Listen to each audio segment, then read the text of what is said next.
सिया जी बहनिया हमार हो,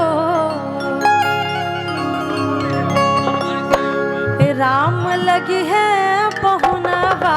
सिया जी बहनिया हमार हो, राम लगी है पहुनावा।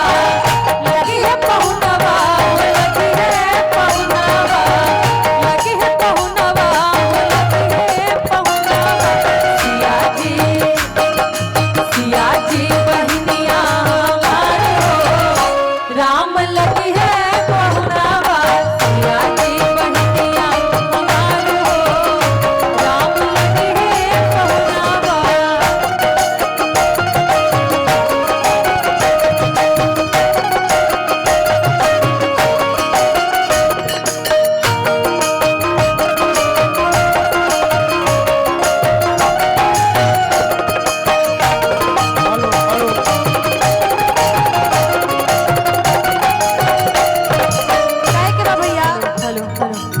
काहे सिया जी बहिन लगी हन, काहे कि हमहू अगर बात कही जैसे कि हम बेहरा से बानी, अगर संडा बेहरा से तो दीदी हमार बहिने लगी हन।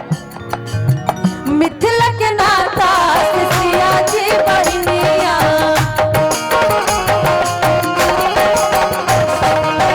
सिया जी के नाता से राम जी पहुनावा।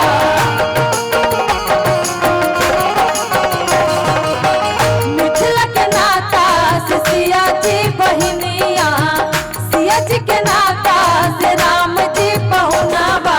और का मिथिला नगरिया निहाल हो, मिथिला नगरिया निहाल हो, राम लगी है पहुनावा।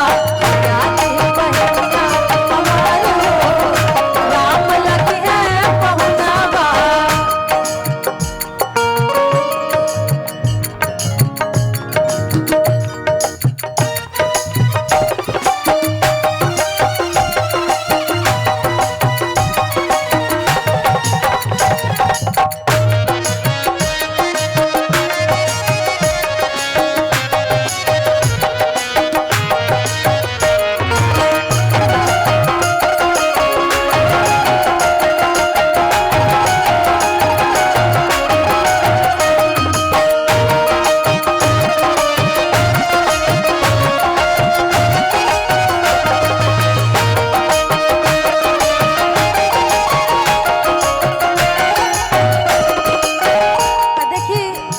हमनी के सिया जी कैसन बाड़ी,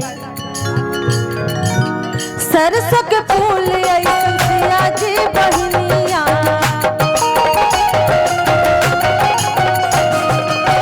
सरसों के फूल रंग सिया जी बहनिया।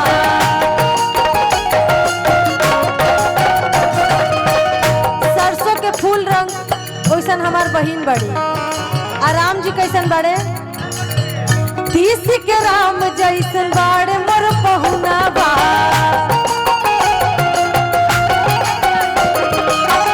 तीस के फूल ऐसन राम जी पहुनावा।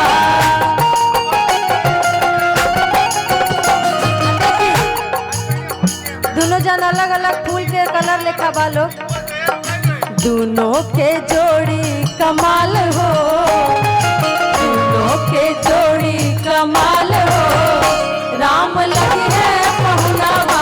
सिया जी बहनिया हमार हो, राम लगी है पहुनावा। सिया जी बहनिया हमार हो, राम लगी है। सिया जी बहनिया हमार हो, राम लगी है पहुनावा।